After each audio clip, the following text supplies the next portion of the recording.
Vítajte na palube. Náš výlet začíname legendami opradeným a piesňami ospevovaným vrchom Kráľova hoľa. Kdesi v útrobách tejto mohutnej hory sa nachádza poklad v podobe priezračnej horskej vody. Tá si hľadá cestu von, aby mohla dávať život dolinám.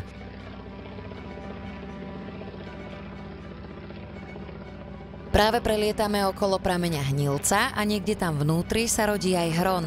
Okolo hory, ktorá je slovenským symbolom, letíme symbolicky na palube slovenského lietadla Viper SD4, ktoré je súčasťou flotily CBS Flying Teamu. Týmto lietadlom budeme putovať spolu ponad rieku Hron od jej prameňa až po ústie v Dunaji. Náš let bude presne kopírovať jeho tok. Prostredníctvom 360-stupňovej kamery umiestnenej na bruchu lietadla sa budete môcť v každej chvíli obzerať okolo seba. Pre lepšie spoznávanie ubiehajúcej krajiny sme do videa pridali aj kartografické popisy pohorí, dolín, sídel či vodstva a tým sme pre vás vytvorili aj video, aj mapu, teda videomapu. Poletíme rýchlosťou približne 160 km za hodinu, takže budete môcť v rýchlom slede pozorovať, ako sa Hron mení z malého potôčika na veľkú rieku.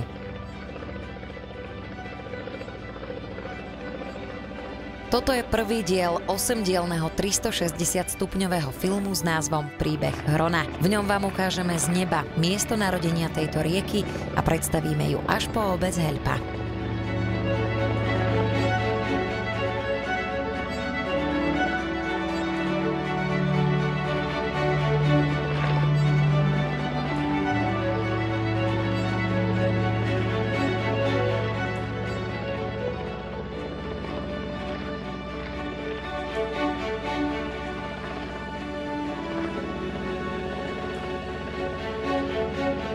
Teraz postupne sklesávame z Kráľovej hole, z výšky takmer 2000 metrov do sedla Besník a každú sekundu strácame približne 5 metrov výšky. Zároveň letíme presne na pomedzi nízkych Tatier, ktoré máme po pravej strane a Slovenského raja po strane ľavej.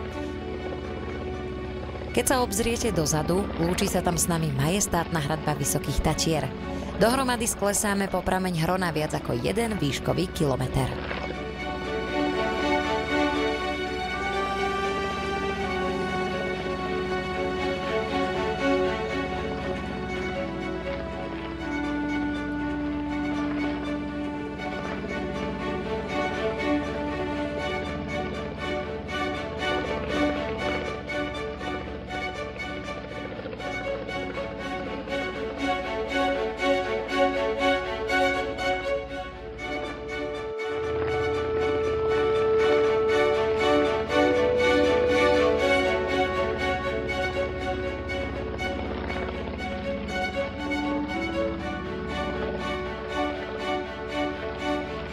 Tu už vidíme pod sebou prameň Hrona. Tá nenápadná drevená striežka je rodiskom druhej najväčšej slovenskej rieky. Ale zatiaľ je to len malý bystrý potôčik.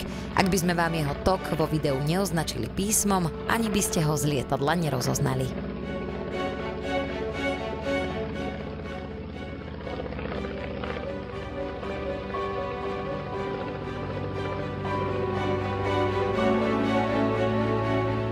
Vlietame do obce Telgard, kde nás po pravej strane víta Chmarošský viadukt a čo chvíľa za ním Telgardský viadukt.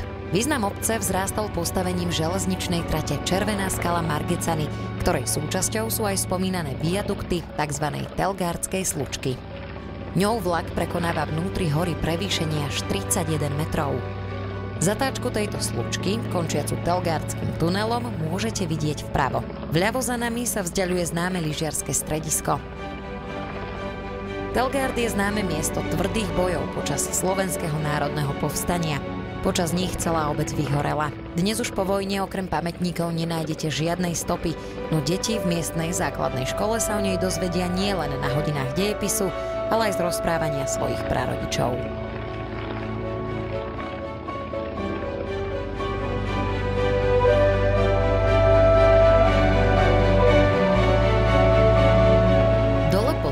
Začína byť Hron rozoznateľný a tvorí tu výrazné zákruty meandre. Táto časť jeho toku je vyhlásená prírodnou rezerváciou.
Letíme Horehronským podolím, po ľavej strane nám začína pohorie Muránska planina a po pravej zase Nízke Tatry. Zreteľne môžete vidieť Kráľovú hoľu, odkiaľ sme do údolia Hrona zleteli.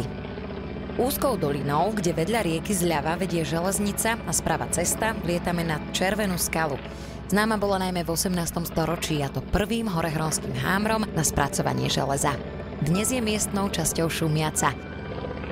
Keby sme odbočili vľavo, dostaneme sa na Muránsku planinu, ale to možno na budúce. My teraz pokračujeme ďalej po toku Hrona.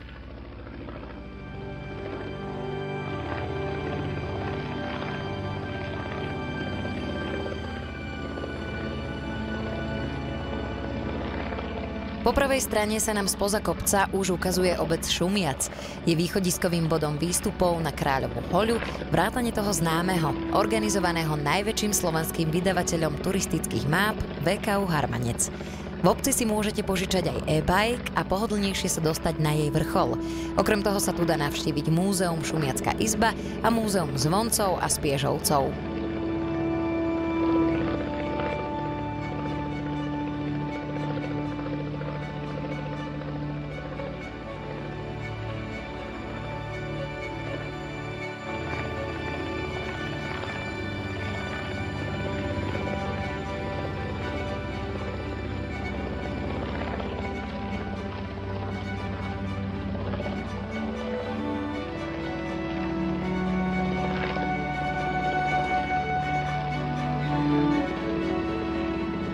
Zlatno, ponad ktoré prelietame, je súčasťou obce Vaľkovňa. Určite ste si domysleli, od čoho je odvodený jeho názov. Miestni obyvatelia tu v potoku Zlatnica kedysi ryžovali zlato. Značka na rieke pred nami nám oznamuje, že hronskej vode k Dunaju zostáva ešte vyše 265 kilometrov.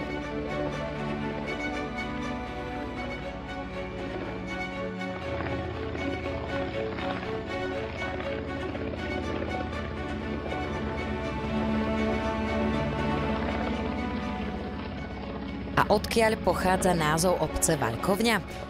V 19. storočí tu bola postavená valcovňa plechu.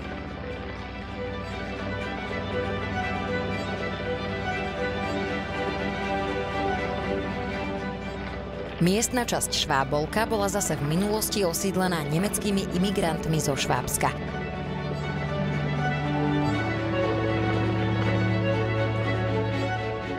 No a v Novej Maši bola postavená vysoká pec Maša a pretože už jedna Maša bola v Červenej skale, túto pomenovali ako Nová Maša.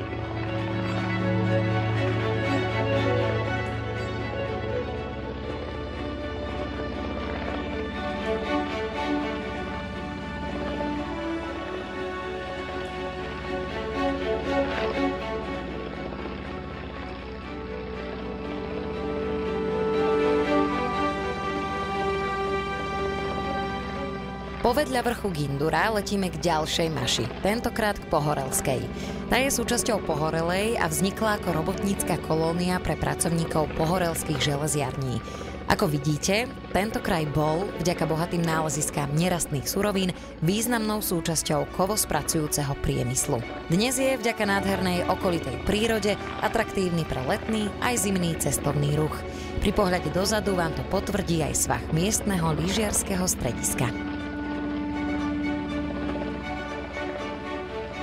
Na pravej strane Hrona sa až k úbočiam Nízkych Tatier tiahne obec Pohorelá. Na ich hrebení sa vypína dominanta katastra vrch Orlová. Obec bola založená začiatkom 17. storočia valašskou kolonizáciou a jej význam vzrástol v 18. storočí postavením železiarne. Dnes je známa ľudovým spevom, tancom a napríklad aj majstrovstvami sveta v ručnom kosení trávy.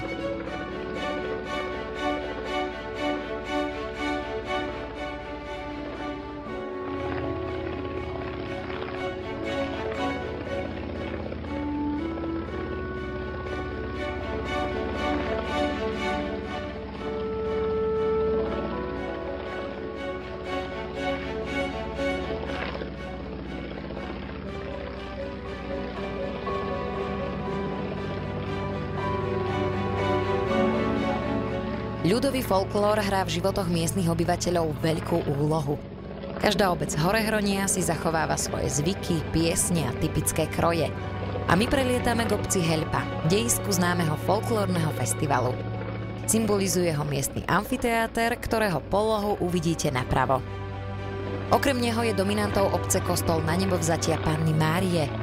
Čistinka, ktorú vidíte za obcov, je súčasťou Veľkej Jelenej obory. Náš Hron je postupne napájaný bystrinami z hôr, je stále širší a širší a už ho pod sebou zreteľne vidíte. Na jar počas výdatných dažďov je možné splavovať ho už od Heľpy. Keď sa pozriete vpravo, uvidíte aj najnižší bod Kráľovohoľskej časti Nízkych Tatier, sedlo Priehyba, ktorým vedie asfaltová cesta, využívaná ako cyklotrasa až na Liptov.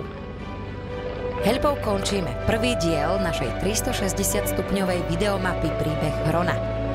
V druhej časti vám predstavíme centrá Horehronia, teda Brezno a Podbrezovú, okolité obce a ich zaujímavosti. Zatiaľ dovidenia.